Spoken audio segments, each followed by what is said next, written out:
साल 2024 में स्कूल में विक्टर ने अचानक निकोलाई को दीवार से सटा दिया ताकि वह ब्लैक बोर्ड पर लिखे संदेश को मिटा दे।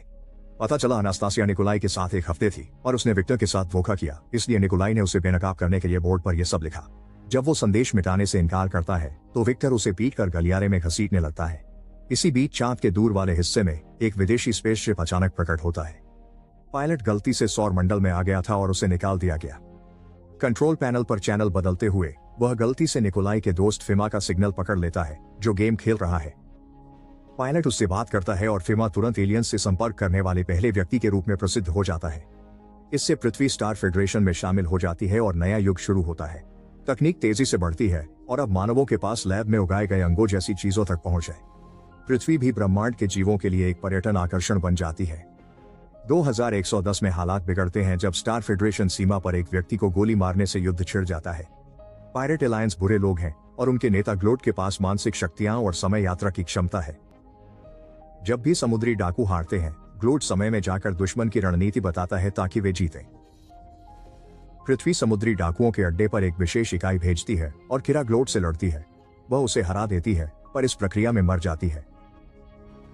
किरा की बेटी एलिस भविष्य में 100 साल बाद निकोलाई के साथ उसी स्कूल में जाती है।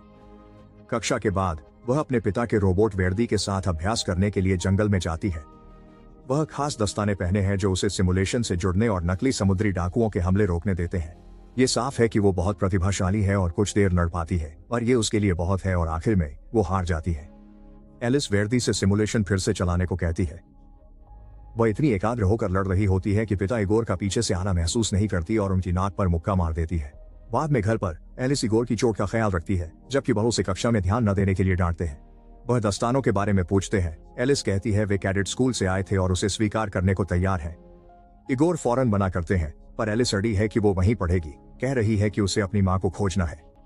शरीर नहीं मिला। समुद्री लुटेरे समय से छेड़छाड़ करते हैं। एलिस सोचती है मां को अतीत में भेजा गया। इगोर के यह कहने पर कि अगर किरा अतीत में होती तो संदेश भेजती। एलिस उसे एक पेड़ के पास ले जाती है जिस पर दिल बना है।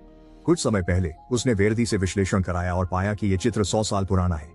उसे लगता है कि यह उसकी मां का संदेश है। इगोर को लगता है वह इसे ज्यादा सोच रही है, तो निराश किरा कमरे में छिप जाती है। वेर्दी उसे स्कैन कर नोटिस करता है कि वह अवसाद के कगार पर है, पर वह अनदेखी कर पहचान सॉफ्टवेयर फिर से चलाने कहती है। एलिस को लगता है कि वो पुरानी तस्वीरों में मां जैसी दिखने वाली किसी को ढूंढ सकती है, पर उन्होंने इसे हजारों बार किया है और कोई फायदा नहीं हुआ। आज एलिस एक महिला पर ध्यान देती है जिसका नाम मार्गरेटा है, जो 2024 में शिक्षक थी। अभी अनास्तासिया विक्टर को निकोलाई को पीटते हुए रिकॉर्ड करती है। लड़ाई कक्षा में जाती है जहां भौतिकी की शिक्षिका मार्गरेटा उन्हें रोकती है। बाद में निकोलाई की मां को प्रिंसिपल ने उसके व्यवहार के लिए बुलाया। उसने बेटे के इलेक्ट्रॉनिक्स ले लिए और उसे संदेश साफ करने को कहा। फिमा निकोलाई के साथ है जब वह साफ कर रहा है। उसने संदेश के लिए पेंट इस्तेमाल किया, इसलिए उसे कपड़े से मजबूत कुछ चाहिए। फिर निकोलाई बंद लैब में घुसकर अलमारियां देखता है। तभी उसे दिखता है कि चीजें चुंबक से खींचने की तरह गिर रही हैं। दीवार पर तस्वीर के पास एक वस्तु में पानी कांपता है। निकोलाई उसे हटाकर छिपा कंपार्टमेंट ढूंढता है। इस कंपार्टमेंट में एक भारी डिब्बा है जिससे निकोलाई की नाक से खून आता है। डिब्बे पर खून गिरते ही वो चमकने लगता है, जिसे खोलकर निकोलाई को एक छोटी ऊर्जा गेंद मिलती है। गेंद उसकी हथेली में कूदकर शरीर में घुस जाती है, जिससे वह चक्कर खाकर कांपने लगता है। जब फिमा नर्स को बुलाने दौड़ता है, निकोलाई सुनता है कॉस्मियन सिस्टम में वापस आ गया है। नीचे भागते हुए और गलियारों में और भी आवाजें आती हैं, जैसे तुम जल्दी मरोगे, और वे निकोलाई और एलिस का नाम लेती हैं। अचानक गलियारा और सब कुछ विकृत होने लगता है और निकोलाई बाहर टेलीपोर्ट हो जाता है। चक्कर खाते हुए वह एक व्यक्ति से मदद मांगता है, पर अजीब हेलमेट देख डर जाता है। फिर वह होल से लगता है उस पर हमला हो रहा है और उसे जमीन पर पटक देती है। दर्द से निकोलाई साफ देख पाता है, जबकि एलिस माफी के साथ उसे उठाती है। वह एम्बुलेंस मांगता है, कहता है फोन नहीं है, जिससे एलिस को शक होता है। वह उसके कपड़े और आईडी देखती है और समझती है कि वह अतीत से है। एलिस निकोलाई को चारों ओर देखने को कहती है। आखिरकार उसने आसपास की उन्नत प्रौद्योगिकी को नोटिस किया, जबकि उसने बताया कि यह साल 2124 है। अभिभूत निकोलाई बेहोश हो गया। इस बीच टाइटेनियम जेल में जोली नाम का एक समुद्री डाकू गार्डों को गिराकर ग्लोट की कोठरी तक पहुंचता है। जोली बताता है कि उसे बचे हुए समुद्री डाकू गठबंधन का नेता चुना गया है, पर वह पद नहीं ले सकता जब तक पिछला कप्तान जीवित है। जब वह बंदूक तैयार करता है, ग्लोट मुड़ता है और बताता है कि कॉस्मियन आ रहा है जो युद्ध जीतने में मदद कर सकता है। इसलिए ग्लोट और जोली सहयोग को सहमत हैं। वे एक विशेष समझौता करते हैं, सिक्के के साथ हाथ मिलाकर जो उनकी त्वचा पर निशान छोड़ देता है।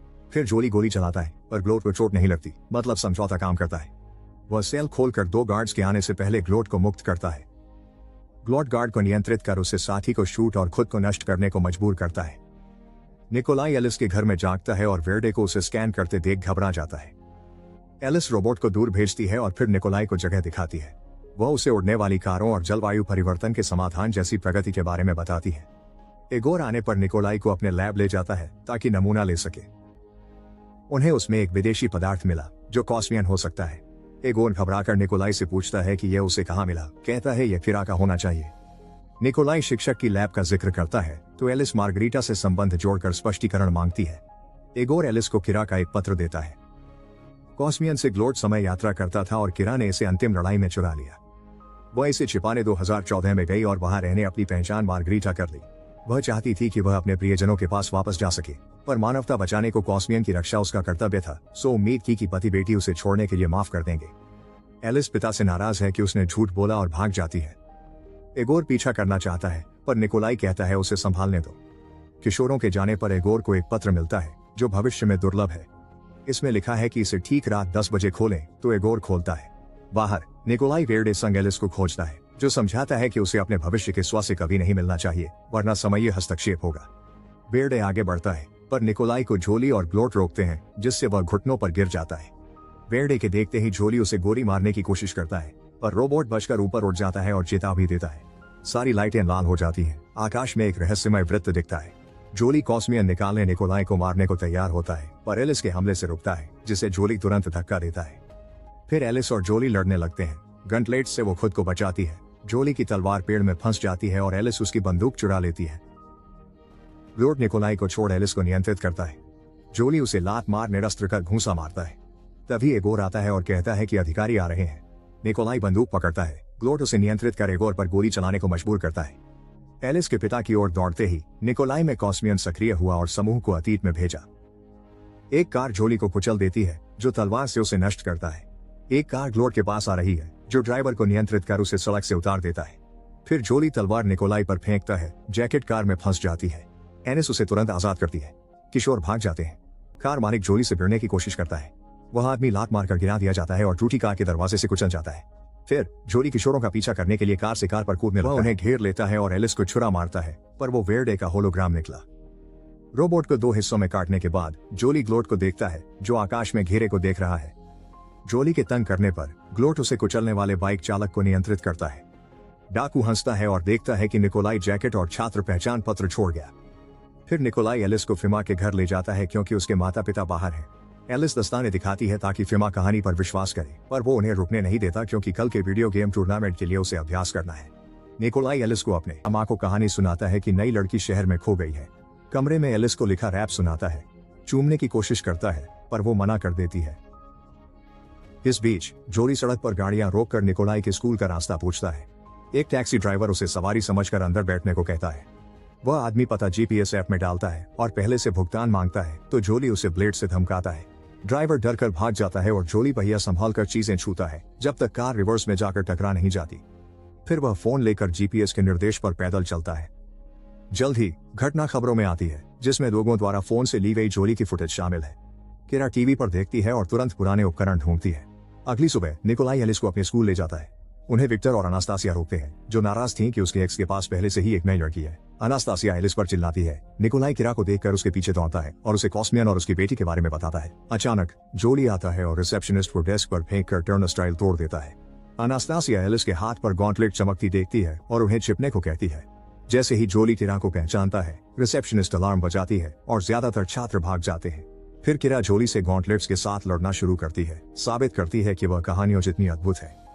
जोली कुशल प्रतिद्वंदी है इसलिए एलिस माँ की मदद को दौड़ती है। आपस में देखकर महिलाएं जोली से लड़ती हैं पर वो मजबूत है। वह किरा को दरवाजे से फेंककर एलिस का सिर खिड़की पर पटक देता है। फिर किरा टूटे दरवाजे से जोली पर हमला कर उसे व्यस्त रखती है। एलिस बाकी किशोरों को बाहर निकालती है।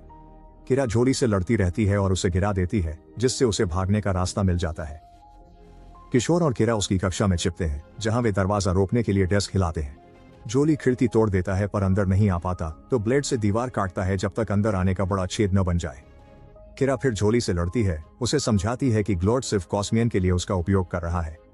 निकोलाई कॉस्मियन सक्रिय करने की कोशिश में विचलित हो रहा है इसलिए एलिस उसे ध्यान लगाने में मदद के लिए चूमती है। कॉस्मियन काम करता है, समूह उसकी ऊर्जा से गिर जाता है, इसलिए किरा जोली को वापस चेत से लात मारती है। समूह जल्दी गायब हो जाता है, दुश्मन पीछे रह जाता है। भविष्य में समूह एक क्षतिग्रस्त इमारत में प्रकट होता है। बाहर देखते ही उन्हें पता चलता है भविष्य सुंदर नहीं बल्कि पोस्ट एपोकैलिप्टिक है। तभी एक रोबोट आता है, किरा उस पर हमला कर मास्क तोड़ देती है। वर्दुर दिखता है, वह उन्हें इमारत से ले जाता है और बताता है क्या हुआ। ग्लोट ने फिमा को स्कूल जाने के लिए नियंत्रित किया, इसलिए उसे एलियन सिग्नल नहीं मिला और पृथ्वी स्टार फेडरेशन में शामिल नहीं हुई। ग्लोट ने फिमा के कंप्यूटर से एलियन से बात की और पायरेट अलायंस को पृथ्वी पर पहले ला दिया। इससे लुटेरों ने एक रक्षा चौकी बनाई और मनुष्य उनके लिए श्रमिक बन गए। वार्डर उन्हें एक अपार्टमेंट में ले जाता है जहां उन्हें जॉली मिलता है, जिसने एक हाथ खो दिया है और उसे यांत्रिक प्रोस्थेटिक से बदल दिया है। जॉली कहता है उसने वार्डर को बचाया और सिर्फ बात करना चाहता है, खाने की पेशकश करता है। वह बताता है कि ग्लोट ने उसे धोखा दिया, जैसा किरा ने कहा था। अब वह बदला चाहता है पर समझौते के कारण उसे चोट नहीं पहुंचा सकता। जब वह कॉस्मियन कहता है, किरा हमला करती है, पर जॉली कसम खाता है कि वह इसे अपने लिए नहीं चाहता, उसे बस स्वतंत्रता चाहिए। किरा उसे ग्लोट तक ले जाने देती है, बाद में माफी के लिए। फिर जॉली अपनी योजना बताता है।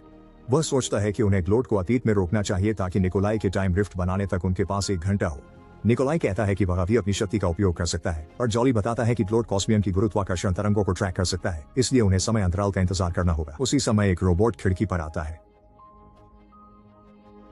जॉली फ्रिज खोलता है जिसमें मानव अंग है और अपना कृत्रिम अंग असली हाथ से बदलता है। फिर वह इसे रोबोट को दिखाता है जो स्कैन करके चला जाता है। जब जॉली किरा को हथियार दिखा रहा होता है, निकोलाई एलिस के साथ छत पर जाता है और पूछता है कि सब खत्म होने पर क्या वह उसके साथ डेट पर जाएगी। जब एलिस हाँ कहती है तो वे चुंबन करते हैं। किरा क्षण को बाधित करती है, योजना के बारे में और विवरण जानना चाहती है। किशोर उसे इगोर की मौत बताते हैं। उम्मीद है कि ग्लोट को अतीत में हराकर इसे उलट सकते हैं, और जॉली कहता है सब घटना के बाद होगा तो वे उसे वापस नहीं ला सकते। जॉली किरा निकोलाई के साथ चला जाता है। एलिस फिमा, अनास्तासिया, विक्टर की रक्षा के लिए रुकती है। फिमा ग्लोट के बारे में सोचने लगता है। फीमा सोचती है कि ग्लोट को सब कुछ पहले से पता होना चाहिए। अगर वे बिना किसी नतीजे के भविष्य में यहाँ है तो यह एक जाल है। उन्हें एहसास होता है कि ग्लोट को दूसरे पायरेट्स से लड़ने के लिए जोड़ी चाहिए जो उसे मार सकते हैं, और जोली के हटते ही ग्लोट कॉस्मियन चुरा सकता है। एलिस निकोलाई के लिए चिंतित है और उसकी मदद करना चाहती है, पर फीमा और अनास्तासिया को लगता है उन्हें कोई बेवकूफी नहीं करनी चाहिए। विक्टर उनका मन बदलने के लिए बेहतर भविष्य पर भाषण देता है और जाने से पहले ग्रेनेड लेता है। जाल की थ्योरी सच साबित होती है जब तिकड़ी खुद को सड़क पर पायरेट्स से घिरा हुआ पाती है। किरा और जोली तुरंत उनसे लड़ने लगते हैं, जो निकोलाई की रक्षा करते हुए करना मुश्किल है। लड़का बस में छिपता है और पायरेट पीछा करता है। निकोलाई बचने की कोशिश करता है पर पकड़ा जाता है। अचानक एलिस खिड़की से अंदर आती है और पायरेट से लड़ती है, जो उसे हराता है और उसका गला घोंटने की कोशिश करता है। निकोलाई एक धातु की छड़ से पायरेट को बेहोश कर देता है। जब दुश्मन आते हैं, विक्टर ग्रेनेड फेंक कर उन्हें तुरंत हरा देता है। विस्फोट से इमारत भी गिरती है तो निकोलाई दौड़कर सही समय पर कूदकर दोस्तों को बचा लेता है। चारों किशोर अतीत में लौटते हैं। अनास्तासिया निकोलाई को बचाने के लिए चूमना चाहती है पर वह उसे रोक देता है। वह फिमा से कहता है कि संकेत लेने उसके अपार्टमेंट जाए, फिर भविष्य में कूद जाए। एलिस उसे तुरंत एक जगह छिपा देती है, जबकि किरा और जोली पायरेट्स से लड़ते रहते हैं। इस रफ्तार से वे कभी निकल नहीं पाएंगे तो जोली किरा को एक इमारत में धकेल कर ध्यान भटकाता है। दुश्मन बहुत ज्यादा है और जोली को कई बार छुड़ा घोंपा जाता है, पर वो हार नहीं मानता और सारे पायरेट्स को हराने के बाद ही गिरता है। वेरडा उसे अलविदा कहने आती है, फिर चली जाती है। वे ग्लोट आता है जोली को मरते देखने, उसका निशान गायब हो जाता है। अतीत में किशोर कंप्यूटर की ओर भागते हैं, पर ग्लोट पहले से ही वहां होता है। वह फिमा को नियंत्रित कर विक्टर को घूंसा मरवाता है, फिर विक्टर से अनास्तासिया को टक्कर दिलाता है। भविष्य में उसी समय निकोलाई की टीम अपार्टमेंट पहुंचती है और वह टाइम रिफ्ट के लिए कॉस्मियन सक्रिय करता है, ग्लोट को रोकते हुए जब वह फिमा को मारने ही वाला था। किरा हमला करती है, पर ग्लोट अनास्तासिया से उसे रोककर किरा को घूंसा मारने को मजबूर करता है। फिर वह एलिस को निकोलाई को गिराने के लिए नियंत्रित करता है। समय अंतराल बंद हो जाता है। निकोलाई और एलिस भविष्य में दूसरे ग्लोट के साथ रह जाते हैं, जो एलिस को निकोलाई का गला घोंटने को मजबूर करता है, जबकि अतीत में किरा दूसरे किशोरों पर हमला करती है। जब निकोलाई मर जाता है, ग्लोट उसके शरीर से कॉस्मियन निकाल लेता है। एलिस सीपीआर करने दौड़ती है और पहले कुछ नहीं होता, पर गॉन्टलेट से झटका देने पर निकोलाई फिर जीवित हो जाता है। अतीत में ग्लोट किरा को मिटाने को तैयार होता है, पर फीमा थॉर के हथौड़े से उसके सिर पर मारती है। किरा फिर से खुद पर काबू पाकर ग्लोट की गर्दन पर वार कर देती है, जिससे भविष्य में घाव दिखता है। निकोलाई इसे जीत का संकेत मानता है, पर ग्लोट को यकीन है वे हारेंगे और वह कॉस्मियन से समय अंतराल फिर सक्रिय करता है ताकि किशोर किरा की आत्महत्या देखें। पर निकोलाई भविष्य के ग्लोट को अतीत के खिलाफ धकेलता है, जिससे वह नियंत्रण खो देता है और किरा को मामूली चोट आती है। क्योंकि ग्लोट ने खुद को देखा है, एक सतत विफलता शुरू हो गई है। ग्लोट्स बढ़ते हैं, हमला करते हैं, पर समय अंतराल में दरारें पड़ रही हैं। कॉस्मियन ऊर्जा किरणें छोड़ता है, कमरे में हर ग्लोट को नष्ट कर देता है। समूह सोचता है कि यह खत्म हो गया है, पर कॉस्मियन को नियंत्रण के लिए एक मेजबान चाहिए। यह अचानक ऊर्जा की लहर छोड़ता है जो शहर को ढक लेती है और अपार्टमेंट वालों को चोट पहुंचाती है। बहुत प्रयास से किरा ऊर्जा किरणों से कॉस्मियन पकड़ने जाती है, पर निकोलाई पहले पहुंचकर उसे सोख लेता है। टाइमलाइन रीसेट से पहले निकोलाई एलिस से डेट मिस करने के लिए माफी मांगता है। अचानक वह ऊर्जा के गोले के नीचे तैरता हुआ बाहरी अंतरिक्ष में दिखता है और फिर तेजी से पृथ्वी पर गिरता है। निकोलाई अपने अपार्टमेंट में वापस आता है, अपने दोस्तों को देखकर बेहोश हो जाता है। कुछ देर बाद निकोलाई मां और दोस्तों से घिरा अस्पताल में जागता है। फिमा ने एलियन संकेत मिलने की पुष्टि की, जिससे टाइमलाइन ठीक हो गई। निकोलाई कहता है उसके पास कॉस्मियन नहीं है, यानी वह एलिस को फिर कभी नहीं देख पाएगा। भविष्य में एलिस, किरा और वेरदा एक बहाल शहर में इगोर से मिलते हैं। पता चलता है कि इगोर को मिला पत्र निकोलाई ने भेजा था, जिसने उसे चेतावनी दी थी। वे जिसे मरते देख रहे थे वह होलोग्राम था। प्रसिद्ध पेड़ निकोलाई और उसके दोस्तों ने लगाया है और दिल निकोलाई ने एलिस के लिए एक संदेश के रूप में खींचा है। देखने के लिए धन्यवाद।